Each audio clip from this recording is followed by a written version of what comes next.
Tere päevast, hea rahvas. Tere hommikust, tere lõunat, tere õhtust. Oleme taas fookuses. Toon teieni ühe menetlusnüansi meie Riigikogu tööst täna, mis on ilmselt üsnagi olulise tähendusega. Täna on 18. oktoober, on luukapäev. Luukapäev on rahupäev, ta on usupäev ja vana rahval oli kombeks luukapäeval teha mardilut, panna see käima ja see õigel ajal valmis saaks.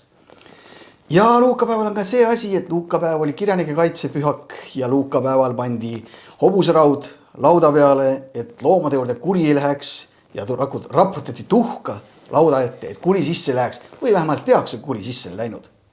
Vot see kurja väljaajamine ja heade lootuste, ootuste sisse kündmine meie parlamendi poolt oli ka täna, nagu ma ütlesin 12. oktoobril, kui me arutasime siin Riigikogu avaldust, mis kandis numbrit 717 AE ja mille eesmärgiks oli tunnistada Venemaa režiim terroristlikuks.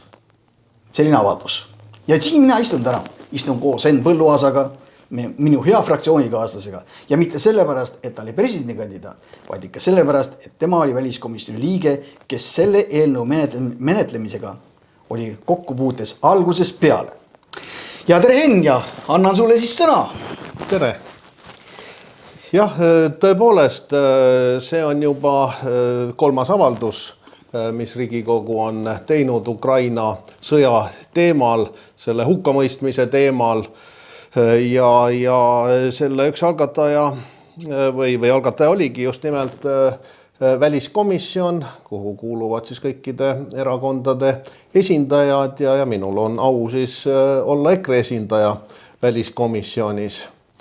Ja, Henn, ma ütlen ära, et tegelikult, kui ma nüüd ei eksi, oli see juba 4. avaldus. Ja see oli ka üks põhjus. Ja, kolm enne seda. Ja, kolm enne seda. See ei ole küll väga oluline. Pigem on oluline see, et EKRE-s tekitas see avaldus selles mõttes ka just küsimusi, et need varasemad avaldused, mis üks oli vastu võetud 18. jaanuaril, teine 23. veebruaril, käesoleval aastal 22 ja 3. 21. aprill käesoleval aastal. Nii et see oli selles mõttes nagu 4. Ja kõik need avaldused olid kantud hukkamõistust Vene režiimile, tema kuritegudele, millega tegelikult püüti kaitsta igal võimalikul moel, niivõrd kui parlamentaarsed riistapud võimaldavad kaitsta siis Ukraina territoriaalset terviklikkust. Aga selle 4. avaldusega oli muidugi see lugu, et kui see avaldus läbis oma menetluse etappe, teatavasti meil on Riigikogu see menetluse etapp, et kõigepealt ta algatatakse, siis ta jõuab komisjoni ja avaldusega nõusolek või mitte nõusolek, see realiseeritakse ju tegelikult alles Riigikogu saalis, see on siis tänasel päeval. Aga tegelikult juba esimesel päeval, Henn, mis toimus? Sina kirjutasid küll alla, aga kes alla kirjutanud avalduse algatamisele oli, kuidas siis oli, meedia ütles, et vist palju EKRE liikmeid ja sellest tehti järeldus, et just nagu EKRE seda avaldust ei toeta. Ja mis oli ka huvitav, sa võid ju seda kommenteerida, kuidas oli, et me istusime saalis ja meile pidevalt heideti ette seda, et me püüame selle avalduse menetlemisega võita sisepoliitilist punkti. Aga minu arvates oli see sisepoliitilise punkti võtmine hoopis mitte avalduse menetlemisega, vaid see, et kui avaldamise algatamisel süüdistati EKRE saadikuid selle algatamisel mitte allkirja panemist vist. Jah, täpselt nii see on. Ka komisjon saab algatada ja see ongi komisjoni poolt algatatud Riigikogu avaldus ja selle juures olid kõik erakonnad ja kaasa arvatud mina selle teksti koostamisel, selle teksti redigeerimisel, aruteludel ja täna tõesti me kuulsime saalis justkui EKRE oleks olnud selle vastu ja justkui mina isiklikult oleks püüdnud seda takistada mingilgi kombel. Need süüdistused on kõik absurdsed ja laest võetud. Aga anna mulle kommentaar, sa oled seal komisjoni istungil korduvalt olnud, et mis oli siis tegelik põhjus, me oleme korduvalt öelnud ja ka Martin Helme on öelnud korduvalt maha, et me igal juhul liitume selle avaldusega, see on ka arusaadav, aga seal ometigi olid põhjused, miks kohe kõik nagu kaasa ei läinud ja komisjoni istungil see kindlasti ka selgus. Ei no absoluutselt, see tekst, mis me koostasime koos, sellega me olime ju kõik 100% nõus. EKRE-l ei olnud mitte mingisuguseid vastuväiteid nendes asjades, mis on kirja pandud, aga meie soov oli, et see ei jääks sugugi selliseks lihtsalt deklaratiivseks tekstiks, et panna ka sinna konkreetseid asju, mis siis jõustaksid seda teksti omalt poolt, et annaks ka sellist käega katsutavat tulemust ja tagajärge. Ja nii nagu see menetlus alati on, sellel ei ole mingisugust tähtsust, kas selle algatajate arv on 3, 5, 30, 50 või 80. Meil oli terve hulk inimesi, kes algatasid selle, panid oma nime kirja väliskomisjonis. Mina olin muuseas esimene üleüldse Riigikogu liikmete seast, kes sellele dokumendile alla kirjutas. Ja nii nagu menetluskord käib, eks see esitatakse suures saalis, siis läheb see komisjoni tagasi, antakse aeg kõikidele fraktsioonidele, Riigikogu liikmetele, aeg teha muudatusettepanekuid. Ja nendel põhjustel, nagu ma mainisin, me tegimegi 5 väga asjalikku, väga konkreetset muudatusettepanekut, täiendada seda teksti 5 punktiga. Et ma saan siis aru, et isegi mitte niivõrd, et mina saan aru, sest mina saan sellest niikuinii aru, aga rahval peaks olema tegelikult viidud see arusaam, et tegemist ei olnud mitte mingisuguse väiklase poliitilise mänguga, vaid tavalise mõistetava poliitilise protsessiga, kus avalduse teksti kooskõlastatakse, täiendatakse ja siis läheb see alles menetlusse suurde saali, kus seda saab siis vastu võtta, toetada või mitte toetada. Ehk see, mis siis toimus täna. Aga siin juures ongi oluline veel kord rõhuta üle ja seda oleme, vähemalt me oleme püüdnud seda ka avalikus meedias teha, et kuivõrd eelnevalt on olnud 3 avaldust ja sellega üsna sarnased, siis oht, see on selline põhimõtteline oht, et vaat kui meil kõrgeim riigiorgan teeb ühesugused või ühesuguse sisuga avaldusi ühte järge, siis see tegelikult selle oht, et see devalveerib selle Riigikogu otsuse mõju, see oht on ju tegelikult reaalselt olemas. Ja nende meie muudatusettepanekute tähendus eelkõige oligi, et ei oleks mitte tavapärast kordust, vaid et me saaksime selle avalduse viia sisulisemaks, nagu sa ütlesid, ja läbi nende muudatuste ta mõjusamaks, et tal ka tegelik tähendus oleks meie kurja naaberriigi jaoks. Jah, just nimelt, et tegelikult nad ei ole olnud päris ühesugused need avaldused, vaid igas avalduses on siis vastavalt sellele reaalsele olukorrale mingisugused täiendused tulnud. Meie olime muuseas EKRE fraktsioon ja see tuli otseselt minu käe alt ettepanek, see oli ühes esimeses avalduses, moodustada Ukraina üle lennukeelutsoon, mida ÜRO peaks jõustama. Nii et täna kõlanud väited, just kui me ei oleks iialgi osalenud selles ja püüdnud takistada, need ei pea absoluutselt paika. Kui ilmnes Butšas toime pandud massimõrvad ja vägistamised, siis peale seda lisati siis inimsuse vastaste ja sõjakuritegude hukkamõistmine ja nõue rahvusvahelise kohtu loomiseks. Nii et need avaldused on olnud ka, ütleme, arenevad. Ja selles mõttes ma olen sinuga nõus, et ma mäletan, et ka mul seal minu küsimusele vastates ettekandja ütles ka sama, et see viimane avaldus, ent see on mõnes mõttes reljeefsem ja seal rõhutati reljeefsust mitte läbi selle, et seal oleks olnud mingid väga tugevad argumendid, mis erineksid, vaid toodi selle reljeefsuse all eelkõige silma seda, et nüüd käib, või nüüd selle avalduse alusel nüüd siis Venemaa režiim tunnistatakse terroristlikuks, et seda nad ei ole olnud. Just, neid eelmisi põhipunkte sai ka sealt läbi korratud, aga kõige tugevam aktsent selles avalduses on tõesti see, et Venemaa režiimi kuritegelikuks toetamine ja Vene Föderatsiooni terrorismi toetavaks riigiks kuulutamine. Ja seda on ju tegelikult Ukraina palunud juba sõja algusest peale riikidelt ja tänaseks on Läti, Leedu, Eesti, mõned riigid on ühesõnaga sellega kaasa tulnud, USA-s käib tõsine arutelu ja nüüd me kutsusimegi üles sellega kõiki muid Euroopa riike ühinema. Aga ometigi just nimelt selleks, et sellel deklaratsioonil oleks ka lisaks sellele rahvusvahelisele mõõtmele ka siseriikliku mõju suuremad, siis nendes 5 muudatusettepanekus osa puudutasid siis rahvusvahelist üldsust ja ülejäänud siis Eestit täiesti puhtalt. Ja, aga vaata siit tulebki see sama asi, et kui mina soovisin samamoodi seda avaldust parandada, muuta, täiendada, et ta oleks tugevam, siis oli mina üks nendest õnnetutest, keda siis nendesse sisepoliitilistesse mängudesse kisti Reformierakonna poolt, öeldes, et mina sinna alla ei kirjutanud. Aga nüüd ole hea, Henn, räägi neile nendest ettepanekutest, mida me soovisime sinna lisada juurde sellele olemasolevale avaldusele, mida kõik saavad loomulikult avalikust meediast lugeda, aga nüüd räägime nendest, mida siis siin avaldusse ei saanud. Aga mis oli meie mõte? 5 ettepanekut. 5 ettepanekut ja ma kohe algatuseks ütlen, et kõik teised erakonnad juba komisjonis lükkasid need ettepanekud tagasi, aga me saime nad ikkagi suurde saali arutelule, kus siis toimus hääletus ja need lükati täpselt samamoodi tagasi. Ainukene, kes toetas, oli Eesti Konservatiivne Rahvaerakond.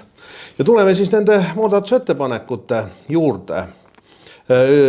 Kutsume tagasi Euroopa Liidu ja NATO liikmesriikide. Me kutsusime üles siis kutsuma tagasi Moskvast oma suursaadikud ja vähendama seda diplomaatilist esindatust, kui me oleme kuulutanud riigi terroristlikuks, eks, siis loomulikult ju normaalne diplomaatiline suhtlus ei saa sellisel tasemel enam käia ja põhjuseks, mis lükati tagasi, oli see, et aga Venemaa on niikuinii sulgenud meie konsulaadi Pihkvas ja Peterburis, et see ei ole justkui üldse oluline. Vaata, kui huvitav see on, et ühelt poolt me ütleme, et režiim on kuritegelik, terroristlik, terrorismi toetav. Me oleme alati öelnud, et meie ei toeta terrorismi, meie terroristiga läbi ei räägi.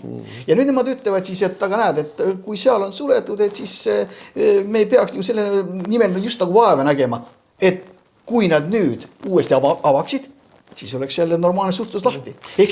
Ja me ei kutsunud ju oma diplomaatilisi esindusi sulgema. Loomulikult mingisugune teatud suhtlus peab käima, mingid kanalid peavad olema avatud. Me kutsusime lihtsalt vähendama ja koomale tõmbama. Tegelikult isegi peaks ütlema niimoodi, et olukorras, kui on riik terroristlik, siis suursaadikute tasemel mina ei kujuta ette, mis loogika alusel suursaadikud suhtlevad. Selleks soovivad mingid väiksed asjurid, kes iganes saata see, et see on üks küsimus ja põhjendus tegelikult selle asja tagasilükkamiseks oli tegelikult klassikaline. See oli ju konservatiivide ettepanek. No just nimelt, selles ongi kogu kurja juur, ükskõik millisest eelnõust me räägime, kui EKRE esitab, ükskõik kui mõistlik hea ettepanek see on, see lükatakse tagasi ja õige varsti me võime seda näha siis juba koalitsiooni poolt esitatud eelnõudes. Aga ma tuleks siis nende punktide juurde tagasi. Järgmine ettepanek oli, et kutsusime Euroopa Liidu liikmesriike üles mitte andma Vene kodanikele varjupaika ja saatma mobilisatsiooni alla kuuluvad isikud tagasi. Põhjendus on ju väga lihtne. Me teame, kuidas Venemaa on kuulutanud, kuidas nendel on õigus oma kaasmaalasi kaitsta. Me teame, et nende seaduste järgi nende kodanikel on õigus või kohustus vastupidi just nimelt täita kõiki korraldusi, mis Moskvast tuleb ja me ei saa iialgi kindlad olla, kuidas see tohutu Vene diasporaa erinevates Euroopa ja muudes maailma riikides käitub. Näiteks Moskvas on ju 100 000 osavõtuga venelaste demonstratsioonid, meeleavaldused, kus Putini sõja toetuseks ja nii edasi, aga me ju ei tea seda, milliseid ülesandeid neile võidakse veel anda. Täpselt, ja tuletan meelde veel siin 2 nüanssi. Esiteks on see, et vähemalt vähegi usaldatavad avaliku arvamuse uurimised, mis on kuidagi viisi jõudnud meile välja läbi Venemaa, läbi Levadia keskuse ja nii edasi, nad ikkagi ütlevad seda, venemaalase ajud on piisavalt ära zombistunud, et tõepoolest seal sellele režiimile on väga kõrge toetus. Ja miks siis võib arvata, et sealt tulevad siia, et neil see toetus on kadunud. Teiseks, meenutame seda, et kui Ukrainas hakkasid need sõja ettevalmistused, siis Venemaa saatis Ukrainasse väga suurel hulgal, väga erinevatel ettekäänetel inimesi, kellest tegelikult said kolaborandid. Ja kolmandaks, miks me räägime nüüd sellest, räägime Eestist endast. Meil on ka endal Eestis uuringud, mis näitavad seda, et kui et Putini režiimi toetajaid siinse venekeelse seltskonna hulgas on, need hinnangud on küll erinevad, aga nad kõiguvad 70-80% vahel. Et see on iseenesest näite. No absoluutselt, ja see on täielik julgeolekuoht, kas me tahame või ei taha. Ja sellega tuleb arvestada, silmi ei tohi kinni pigistada. Nüüd kolmas ettepanek. Kolmas ettepanek on väga põhimõtteline. See puudutab piirilepingut ja see oleks kohustanud meie valitsust teatama Vene Föderatsioonile, et me võtame oma allkirja tagasi sellelt loovutuslikult piirilepingult ja me ei kavatse seda ratifitseerida. Vabanda, ma muidugi sind nügin taga sellepärast, et meil see 15 minutin aega muidu saab otsa liiga. Aga ma tahtsin öelda seda, et tuletame inimestele ka meelde. Tegemist on piirilepinguga, mitte Vene-Eesti, vaid Eesti-Vene piirilepinguga. Ehk siis Eesti initsiatiivil alguses on piirileping, mille algus tuleb sellest, et kui omal ajal Tarand aastal 1994 täiesti oma algatusliku poliitilise soolo käigus teatas, et Eesti ei hooli oma idaterritooriumit enam ja meil ei polegi neid territoorium vaja. Sealt sai see alguse. See lõppes 2005. aastal esimese piirilepingu allakirjutamisega ja 2014 nii nimetatud Paeda-Mikkelsoni paktiga. Paeda-Lavrovi. Paeda-Lavrovi, kuigi Mikkelson on ka sees. Sorry Mikkelson, Paeda-Lavrovi paktiga kirjutati ta alla ametlikud ja nüüd on ta meie seisus, või ta on meie poliitilises seisus sellises staadiumis, et see piirileping on alla kirjutatud poolt, aga ta vajab parlamenti ratifitseerimist. Ja seda ei ole. Ja seda ei ole, aga meie poliitikud on korduvalt kinnitanud, et me ootame ära initsiatiivi Venemaalt, et kui Venemaa poole antakse initsiatiiv, nemad astuvad sammu, nemad ratifitseerivad, siis järgmine samm meie oma. Ja mis siis? Ja see on täiesti absurdne selle taustale, et kõikides nendes avaldustes me toetame Ukraina territoriaalset puutumatust. Oleme ka Gruusia ja teiste riikide oma toetanud, aga Eesti oma, seal pole justkui üldse mingit tähtsustki. Ja tõepoolest reformierakondlikud valitsused on selle kogu aeg lauale tõstnud selle sõlmimise, aga nüüd nad on aru saanud, et hetkel see ei ole vist väga sobilik. Ja Marko Mihkelson, kes on seda alati pushinud, tema väljend oli täiesti selgelt, et kahjuks hetkel ei ole. Siin on üks huvitav asi ka veel, et oli üks situatsioon, me oleme varasemalt on ka, rahvuskonservatiivid on esitanud varasemalt Riigikogule eraldi otsuse eelnõu selle piirilepingu allkirja tagasi kutsumiseks. Ja siis juhtus see, et selle situatsioonis mina käisin ka väliskomisjonis, esindasin seal ja seal ütles isand Kross ütles sõnad, et kas te tahate sõda või? Nüüd on see sõda igatpidi käes on siin. Ja veel teine asi on see, et kui mina täna Mikkelsoni käest küsin, miks mul Mikkelsoni sõnaga keele tuli, küsisin, mis siis sellest saab. Mikkelson ütles ühe sõnaga, mis ta seal ütles, et seda ei tule, midagi umbes niimoodi kõlas. Aga point on siis selles, et see oleks nagu Mikkelsoni enda personaalne kinnitus. Aga ikkagi minu küsimus on see, aga kui venelased homme ratifitseerivad selle, kuidas me siis käitume terroristliku riigiga? Just nimelt Reformierakond ja nende valitsus ju kinnitab, et me oleme valmis seda sõlmima ja see on täiesti absurdne olukord selles suhtes, et tõesti sellise agressorriigi ja terroristlikuks kuulutatud riigiga, kes on täpselt samamoodi okupeerinud, annekteerinud meie alad kui Ukrainas ja siis me oleme valmis ikkagi millaski. Millal see hetk siis tuleb? See on hullumeelne, et tegelikult praegune moment on just see kõige õigem ja kõige parem, kui need meie loovutuspoliitikud peaksid aru pähe võtma ja saama aru, et seda ei tohi mitte kunagi teha. Ja siin ei ole muud vaja, kui valitsus, meie valitsus peab lihtsalt teatama venelastele. Sellepärast, et ka omal ajal on seda korduvalt öeldud, et tegelikult iseenesest nagu allkirja tagasi kutsumine pole rahvusvahelise õiguse kohaselt võimalik, aga see teavitamine on võimalik. Just nagu nemad teavitasid ju siis, kui me lisasime sinna preambulisse viite Tartu rahule. Täpselt. Ja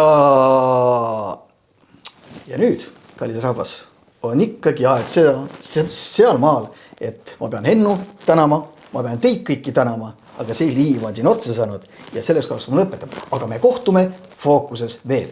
Tänan teid. Ja meil on rääkida väga palju. Kindlasti.